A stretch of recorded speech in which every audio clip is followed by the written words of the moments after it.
उत्तराखंड में निकाय चुनाव की अंतिम अधिसूचना जारी हुई है और उसके बाद से जो राजनीतिक परिदृश्य है वो पूरी तरह बदल गया है और आरक्षण ने सबसे ज़्यादा नेताओं को परेशान किया है। कुमाऊं के सबसे बड़े नगर निगम हल्द्वानी की अगर हम बात करें तो ये सीट ओबीसी हो चली है और उसके बाद से नेताओं का टोटा सा लग गया है। इस पूरे मामले में बातचीत करने के लिए हमारे साथ राष्ट्रीय सहारा के कुमाऊं ब्यूरो प्रमुख श्री गणेश पाठक जी हैं। उनसे जानेंगे कि आखिर हल्द्वानी नगर निगम सीट को वो किस रूप में देखते हैं। सर, आप ये बताइए कि जिस तरह से ओबीसी होने के बाद यहाँ राजनीतिक परिदृश्य बदल गया है और नेताओं का टोटा सा लग गया है, क्या लगता है आपको कि राष्ट्रीय पार्टियों के पास भी नेता नहीं? देखिए, आपने दो तीन महत्वपूर्ण सवाल पूछे हैं। पहला सवाल कि जो ओबीसी आरक्षण लागू हुआ है उसके बाद राजनीतिक दलों में कांग्रेस और बीजेपी के पास नेताओं का टोटा पड़ गया है। बिल्कुल निसंदेह टोटा पड़ गया है। आप देख रहे हैं कि जैसी अंतरिम अधिसूचना जारी होती है उसके बाद एक व्यक्ति को लेके, वो कांग्रेस के हैं मूलतः, लेकिन वो बीजेपी उनको लाना चाह रही है और कांग्रेस उनको नहीं छोड़ना चाह रही है। मतलब पूरी तरह से एक तरह से नगर निगम का जो चुनाव है वो एक व्यक्ति पर केंद्रित हो गया है। दूसरा बड़ा जो सवाल है, देखिए कि जो राजनीतिक पार्टियां हैं उनके अपने ओबीसी मोर्चे हैं, अनुसूचित जाति मोर्चा है, अनुसूचित जनजाति मोर्चा है, महिला मोर्चा है या प्रकोष्ठ या इकाइयाँ जो भी हैं, उनके सब अपने संगठनों के हैं।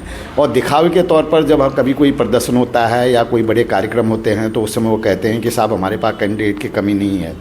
अगर आज राज्य गठन के 25 साल बाद अगर किसी राजनीतिक दल के पास, वो भी राष्ट्रीय पार्टी, अगर कोई ओबीसी का कैंडिडेट अगर नहीं है तो देखिए कि ये बहुत ही बड़ा अचरजपूर्ण है, चिंताजनक है। और जो पार्टियों की जो राजनीतिक कौशलता है, जो रणनीतिक कौशलता है, वो एक तरह से सवालों के घेरे में है। चूँकि आप एक राजनीतिक दल हैं तो उस राजनीतिक दल में आप एक विचारधारा के साथ काम कर रहे होते हैं और उस विचारधारा में आपको सारी जो आपके प्रकोष्ठ इकाइयाँ हैं उनको तैयार करना होता है। उस तैयारी के बीच में अगर आप कोई व्यक्ति अगर नहीं दे पा रहे हैं, अगर आज भाजपा के पास अगर नगर निगम का चुनाव लड़ने के लिए ओबीसी का कोई कैंडिडेट नहीं है या कांग्रेस के पास नहीं है या अदर अन्य जो राजनीतिक पार्टी हैं, नेशनल पार्टी हैं, उनके पास अगर कोई कैंडिडेट नहीं है तो ये बहुत ही अचरजपूर्ण है, ये उनकी असफलता है। तीसरी जो सबसे बड़ी बात है, आप ये देखें कि उत्तराखंड राज्य का गठन एक लंबी लड़ाई के बाद हुआ, जद्दोजहद के बाद हुआ। इसमें कई लोगों ने कुर्बानियाँ दी और उसके बाद हम लोगों ने एक जो राज्य आंदोलन में लगे हुए लोग थे, मैं उस समय का एक गवाह हूँ, मैं उस समय पत्रकार था और हम लोग आंदोलनकारी भी थे। उस समय की हम लोगों ने जो आंदोलन की अवधारणा थी कि साहब एक ऐसा राज्य होगा जो उत्तर प्रदेश का उपनिवेश न बने, एक अलग राज्य होगा, उसकी एक अपनी अलग अवधारणा होगी, एक अलग से कैपिटल होगी और लोगों की नीतियां बनेंगी। अब आप ये देखें कि हमारे यहाँ जो टोटल अगर हम ओबीसी को अगर देखते हैं तो ओबीसी यहाँ है ही नहीं के बराबर है और आप उस ओबीसी को एक तरह से थोप रहे हैं इस पूरे राज्य पर। और ये भी एक बड़ी विडंबना है, क्योंकि इस समय केंद्र में भाजपा की सरकार है, राज्य में भी भाजपा की सरकार है। उससे पहले 2012 तक यानी 13 तक कांग्रेस की सरकार थी। तो जाहिर है कि जो आरक्षण को लेके जो तुष्टीकरण की राजनीति है वो एक बहुत ही ज़्यादा घर कर गई है, बहुत ज़्यादा गहराई से उसने अपने आप को पकड़ लिया है। कांग्रेस और बीजेपी की दोनों एक जैसी स्थिति है, दोनों सिक्के के एक पहलू जैसे दिख रहे हैं। ये आने वाले समय में अगर सपोज करिए कि अगर आरक्षण में अगर कोई बदलाव नहीं होता है, अभी आपने देखा होगा कि देहरादून को लेके और उधर जौनसार भाबर को लेके मुन्ना सिंह चौहान जो बीजेपी के विधायक हैं उन्होंने हाईकोर्ट जाने की बात की है। बेरीनाग का मैं आपको उदाहरण दूँ कि बेरीनाग में पिछली बार नगर पालिका में पुरुष सामान्य था, इस बार महिला सामान्य आ गया, जबकि वहाँ पे 27% जो है शेड्यूल कास्ट है। इसी तरह से मुंशियारी और जो धारचूला का इलाका है वो एक ओबीसी इलाका घोषित किया गया है, लेकिन वहाँ भी जो है अनारक्षित सीट कर दी गई है। मतलब कहने का मतलब ये है कि पूरे राज्य में जो आरक्षण लागू हुआ है उसका पैटर्न भी सवाल के घेरे में है। यानी कि इसमें एक चीज़ ये आती है कि सरकार और पार्टी के बीच में कोई सामंजस्य नहीं है।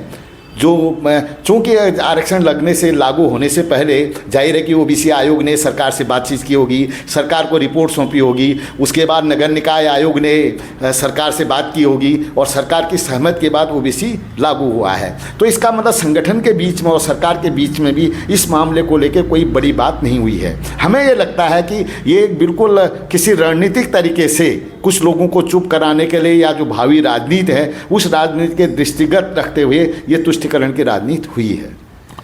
ये पिछले 3-4 दिनों के आप न्यूज़पेपर देखें, उनके जो हेडिंग्स हैं उनको सजाए हैं, तो उसमें भी ये स्पष्ट है कि जो हल्द्वानी नगर निगम, जो कुमाऊं का सबसे बड़ा नगर निगम है, वहाँ की राजनीति जो एक व्यक्ति के आगे पीछे घूमती हुई दिखी। और उसके बावजूद 1-2 सवाल ऐसे उठे जिनको पार्टी के कार्यकर्ता चुपचाप इस बात का विरोध कहें या उनके अंदर इस बात का आक्रोश कहें। वो सवाल ये भी उठा रहे थे कि साहब, आज की तारीख में ओबीसी मोर्चा विश्व की सबसे बड़ी पार्टी, सब कुछ हमारे पास, और उसके बावजूद हम एक कैंडिडेट देने में सफल नहीं है। हम एक 74 साल के बुजुर्ग नेता को लेने को तैयार हैं कांग्रेस के।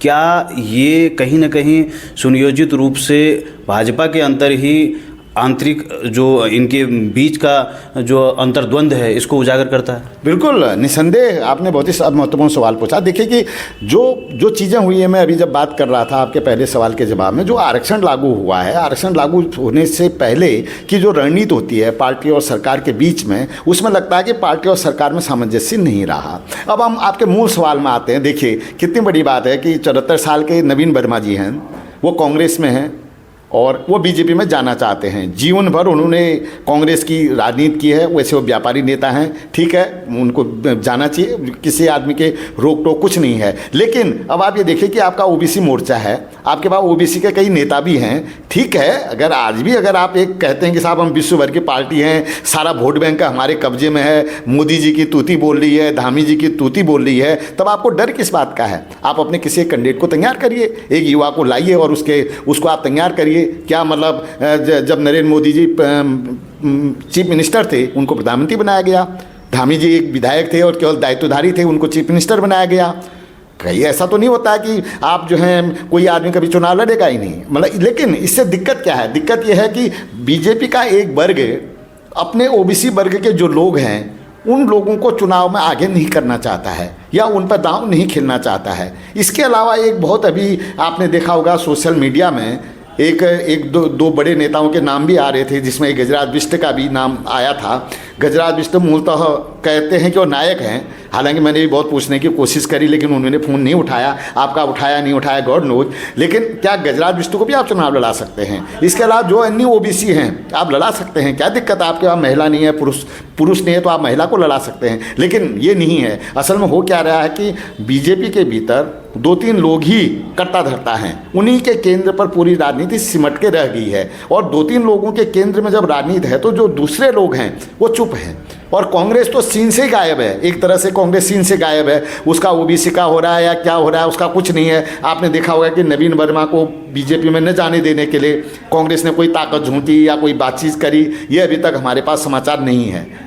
तो कितना दुर्भाग्यपूर्ण है। इसलिए ये एक बहुत ही मतलब कांग्रेस और बीजेपी के लिए मतलब हम ये कहते हैं कि साहब विश्व की हम बड़ी पार्टी हैं, एक कहती है कि हम विश्व की सबसे ओल्डेस्ट पार्टी हैं। तो देखिए कि ये मतलब दोनों पार्टी सवालों के घेरे में है केवल एक ओबीसी के नाम पर।